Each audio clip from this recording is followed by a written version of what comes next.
I'm going to begin by sharing with you the GC O-level syllabus markup copy.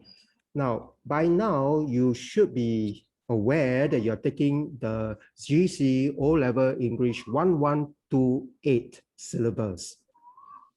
Now, you should also be familiar with the scheme of work and the assessment objectives. What I want to go through very quickly with you here is just to give you some, strategies, to have an overview. Now, this scheme of assessment is something that you're familiar with, and the weighting of the marks. Now, however, what I have put in here is the rigorous percentage of each subcomponent so that you can have a better view, how much weightage, each subcomponent contributes to the overall percentage. So as you can see, editing make up 5%, all right? Situational writing, continuous writing, 15% each. That's for your paper 1. Now we move on to paper 2, your comprehension.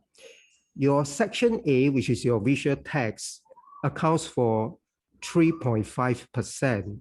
Section B, your text type B, 14%. And text type C, 17.5%. So all in making up a total of 35%. Next, we go to paper 3, your listening comprehension. Making up of section A, which comprises 8%, and section B, the remaining 2%. Last but not least, your paper 4 oral communication, which is made up of part 1 reading aloud, that is about 6 and 2/3%.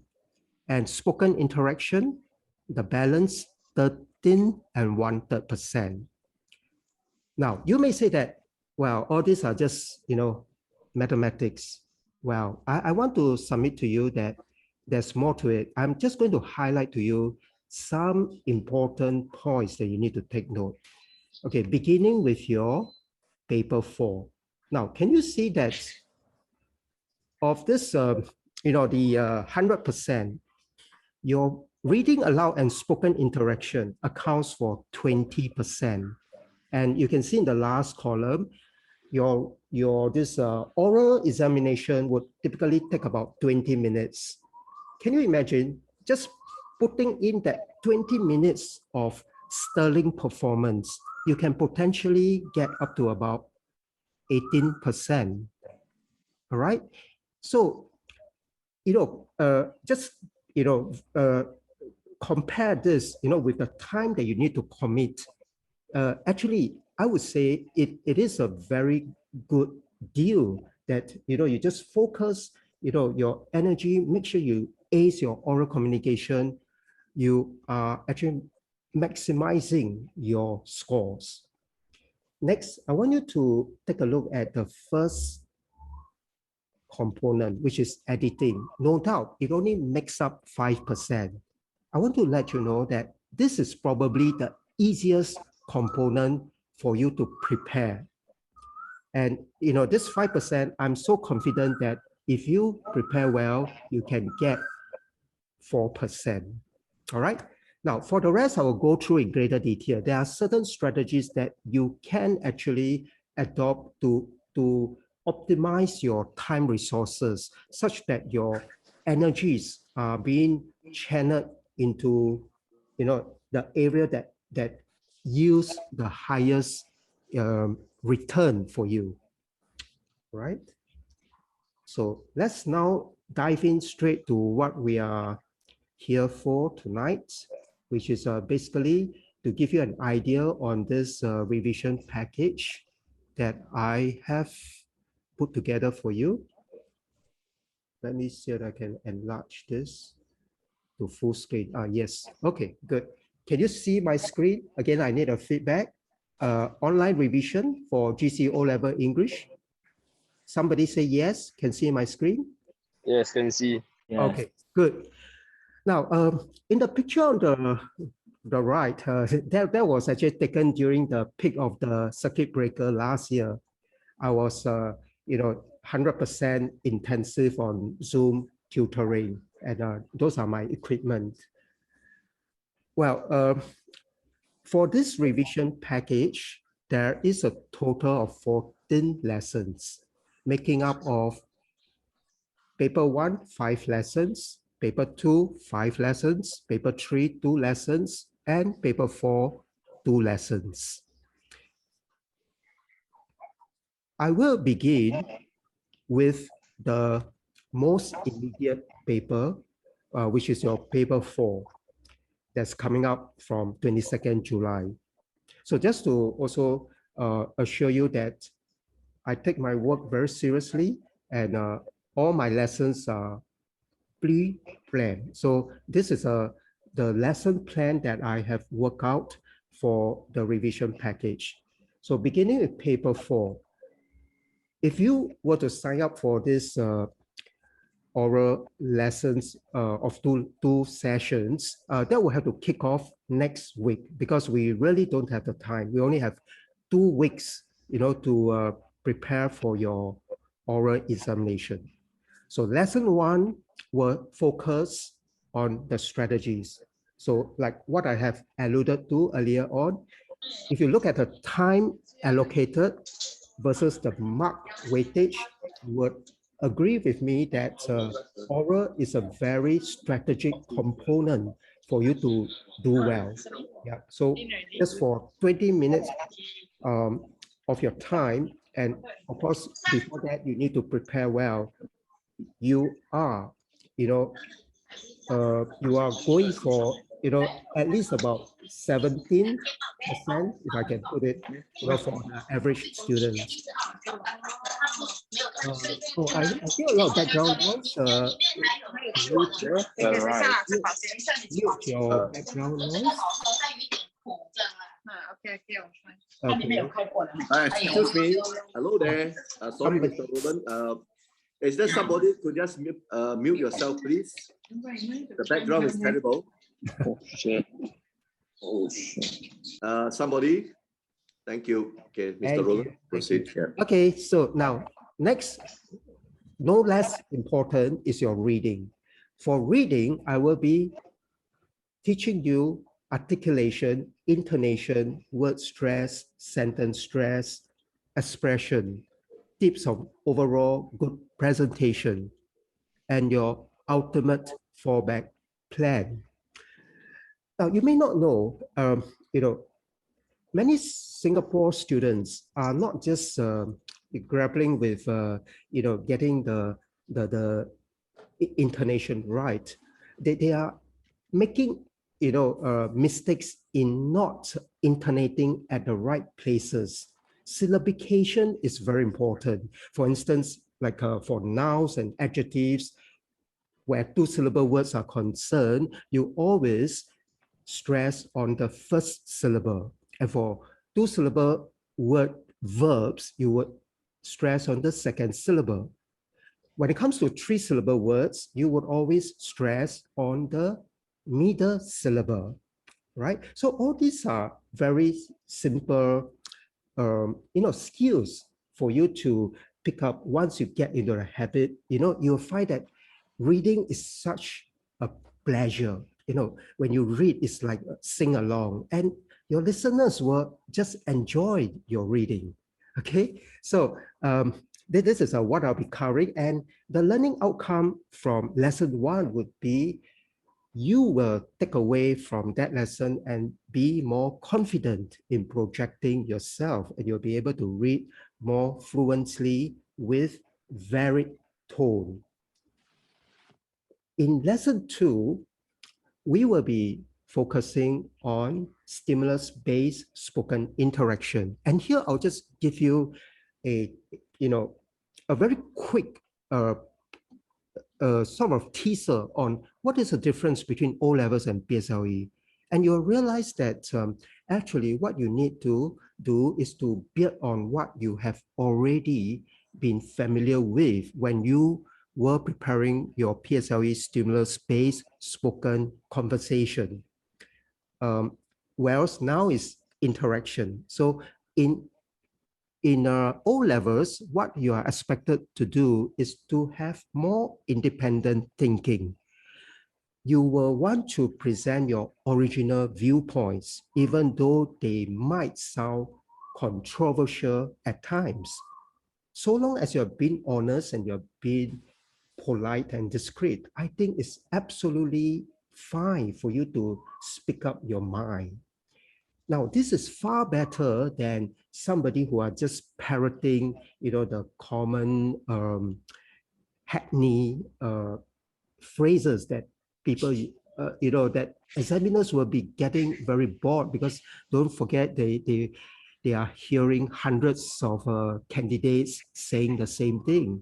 So if you want to differentiate yourself from the rest, you really have to show that you have fresh and original views. So the takeaway from lesson 2 will be, you will begin to learn how to be more relaxed and view the spoken interaction, which of course now is based on a video clip, and just engage the examiner like as though he's a friend. In fact, that's the whole idea. He wants to engage you. So if you go with that kind of mindset, you will feel more relaxed.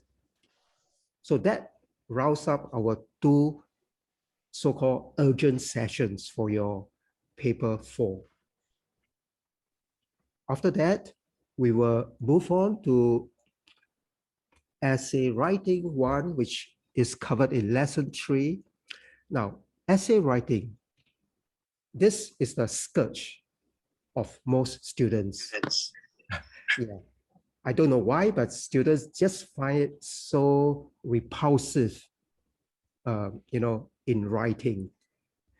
Now, I will of course be giving you a overview of the different genres of writing: your expository, narrative, descriptive, argumentative, and hybrid. More significantly, the hybrid writing is the trend that we are seeing in recent O-level papers, so that you can distinguish and understand the expectations of the different genres. And I would also, give you the approach to writing each of this genre once you have determined where your strengths and weaknesses are. And of course, there will be this cross-fertilization of ideas to optimize your content bank.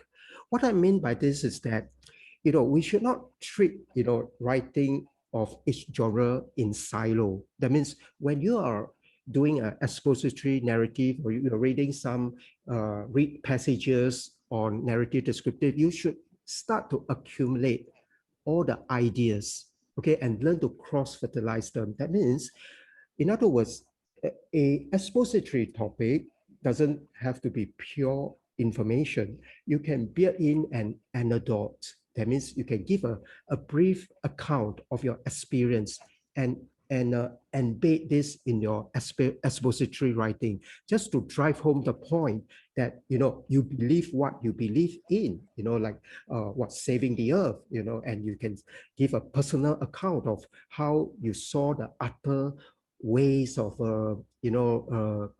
rubbish that's piling up in the landfill, and you had a first-hand account of what you saw, and that caused you to be more sensitive to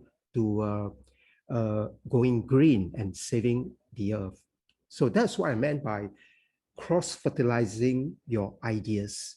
Okay, and over the few lessons, I will help you to build your content bank so that you have more ideas. You see, the most common complaint that I have heard from students when it comes to writing is the lack of ideas. Now, that is not necessarily a difficult hurdle to overcome. It is more about how you synthesize, what you read try to combine everything. Your social studies, for instance, can become the grease for your expository writing when you learn about racial harmony. Well, those stuff are relevant when you do a topic, let's say on the different races, the diversity of society, diversity of our society. Okay, so more on that when we go into the lesson proper. Now, introduction to my practice methodology. Okay, so for writing exercise, I want to be very clear with my students. This is the expectation, and I think this will be very helpful for you. Whenever it comes to the first draft of the writing, all this will be done on Google Doc. So this will enable me to share document with you and give you a live commentary on how I edit your first draft. Usually there'll be quite a fair bit of editing on your first draft, but that's not to discourage you. It's really to give you that idea on how your work can be refined. Now, once when that is done, then the second draft, you would have to handwrite your work, because after all, our GCO level is still based on handwritten work. So you need to practice your handwriting, right? You need to write it out. So once when that's done, you need to WhatsApp a picture of that and send it to me for marking. And then once when I have corrected, I would again WhatsApp to you. And this time there should be there should not be too many changes if you have already done the first draft properly, or rather you have taken heed of the first draft feedback conscientiously and completed your second draft. So the final draft is just for you to do corrections, and after which you would WhatsApp me again for my final check. So that's for essay writing 1. Now we come to lesson 4, which is editing. Now, editing is probably the easiest component for you to prepare even at the last minute. I'm so confident of this that even if your examination, today is Friday, is next Monday, over the weekends, I can teach you how to handle this. And I'm quite sure it can make a difference to your marks. Why do I say so? I don't pluck it from the air. You see, editing is based on 8 categories of grammar. So you have the subject-verb agreement, articles, determiners, tenses, present, past, past participles, your prepositions, connectors, intention of the writer, relative pronouns, singular, plural nouns. So this is the equivalent of your mathematical formula. In editing, if you know the grammatical formula, you would be able to ace this section. And I would actually expect you to improve by at least 2 marks, all right? If you are in the average band. But if you're already in the top band, then I would expect you to move into the band of between 8 and full marks. It is possible. I will be covering the common pitfalls in this editing, like the sentence runovers. I will be covering strategies, the doubtful errors versus the vital errors. Sometimes, what you're going through, you're not very sure. This one seems like it is not quite right. Okay, then after that, you read further on, oh, that one is definitely wrong. After modals, you must have a base form verb. So I don't even need to care about the earlier hesitation, right? So straight away, that is the vital error. I need to correct it. And also there's some strategy to handle the number of no errors, which at O-levels, that the total of 2 blanks with no errors.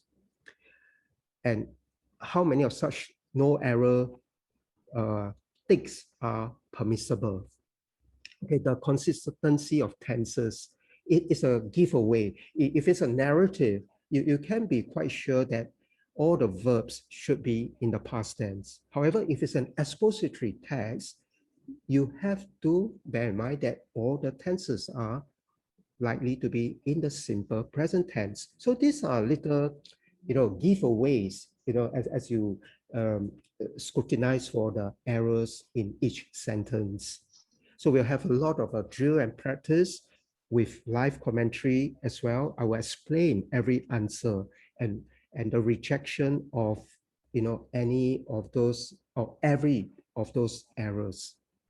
So the strategic focus, like I said, this is an area that can be taught and learned at the 11th hour. All right. So now we move on to situational writing 1, lesson 5. So situational writing 1, situational writing is basically a guided writing exercise. So how easy can that be? Bear in mind the difference between O levels and PSLE. Okay. Now, if you remember your PSLE, I don't know whether how many of you remember how many marks does your situational writing carry in your PSLE? It is how many? 15, 1, 5. All right. Yeah, and your composition is 40. So a big difference. So that's already water under the bridge. For O levels, your situational writing and your composition writing, as you have seen earlier on in my markup, the marking scheme, the weightage is 15% each. So it's of equal weightage. Meaning to say your situational writing is just as important as your essay writing. Period. Okay, so go with that mindset, and for the weaker students in writing, situational writing is the area that you should capitalize on so that you can level up your scores. So there will be different genres, report writing, email, letter, speech, article. Cutting through all the different genres is the common point that you need to take note. That's your purpose, audience, and context. Very important. You must always bear in mind your PET whenever you're doing your situational writing. And I'll also be covering this extrapolation techniques, to help overcome ideas fatigue. What this means is, how to extend your ideas a little bit.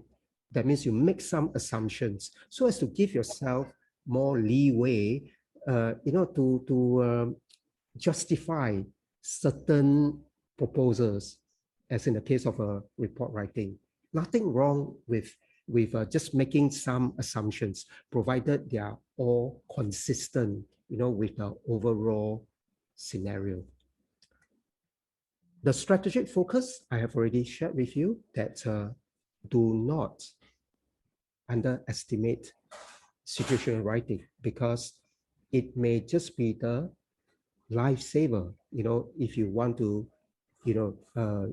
for the weaker students, if you want to do well for your paper 1.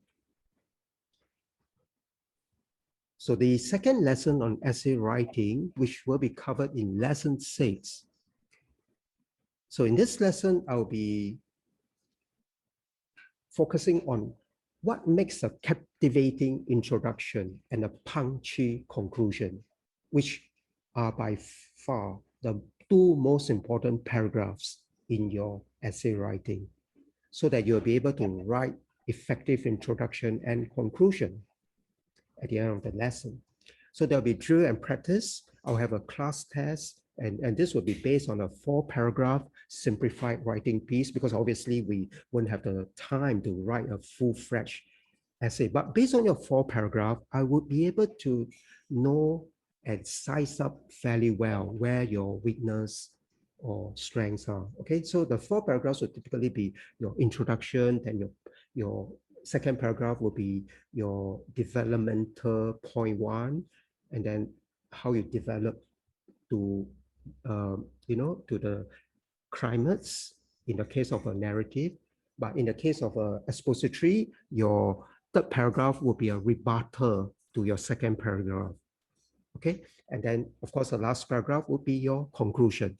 So I will then sample on the spot review of 2 pieces or more if time permits. So this again will give you a real time, you know, following along with my explanation of how a certain sentence can be improved, or you know how a phrase you know can be worded in another way, for instance. Now, there's also this caveat on narrative, descriptive, overdrive, single topic essays. All right. So now this is you know to say that at all levels there's no such thing as a pure narrative or a pure descriptive. More likely, in fact, very likely, you'll be getting something like expository plus narrative or expository plus descriptive. And for single topic essays, they are very broad and do not turn it into a pure narrative or descriptive topic. That would be the death knell, you know, I would say, because O-level is about you know, testing how you are able to reflect on, you know, let's say a narrative topic, not so much about the story itself. Okay, so you must definitely build in an element of reflection and if possible link it to some you know, views about the bigger picture. So from that experience, what has your worldview been altered, yeah, as a result of that? So situational writing lesson 2, there'll be drill and practice. Again, there'll be sample on the spot review of 2 pieces or more. And I'll be giving you a caveat on formal, informal structure with informal, formal tone in hybrid scenarios. Now, just to touch a little bit on this, in recent years at O-levels, well, you know, you sometimes don't get a straightforward formal letter or formal writing formats. It can be a formal writing format, but with a semi-formal tone. Conversely, you might be expected to write a somewhat informal letter, but nevertheless, your tone has to be fairly formal. So these are the final points that I want to go through with you in lesson 7. And this is important so that you do not, you know, misread the entire scenario. So at the end of this lesson, you should be able to understand the nuances of situational writing. Next, we come to your paper 3.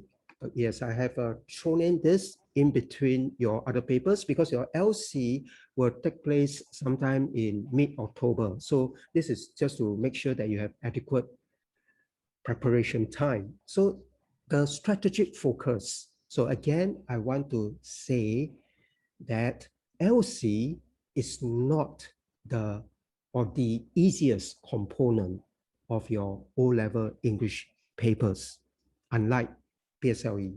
It's certainly not a walk in the park, okay? And that is something you want to know because I do not want you to, you know, estimate the difficulty level of LC. So the LC comes with 2 parts, your section A and section B.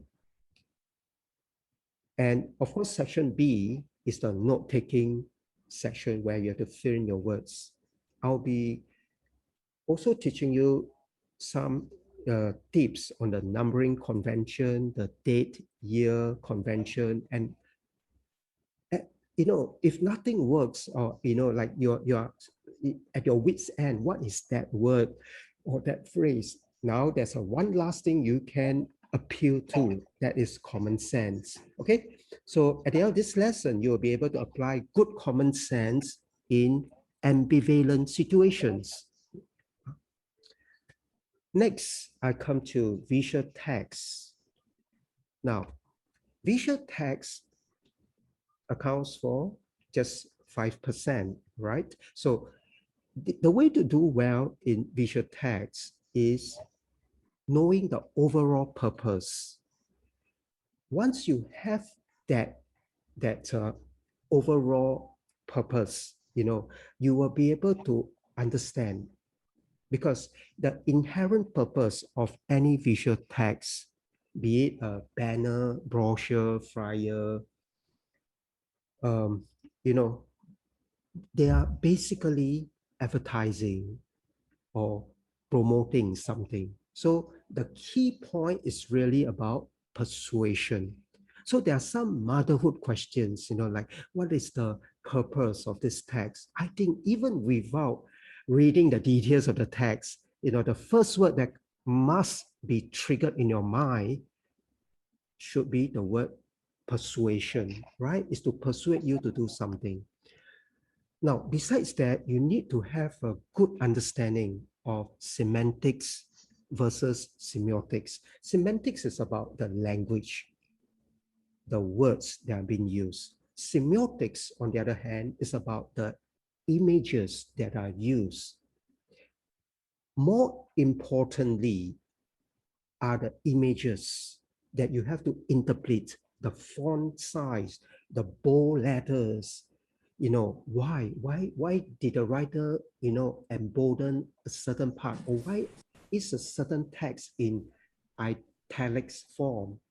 So all these are very crucial for your appreciation of the purpose of this visual text.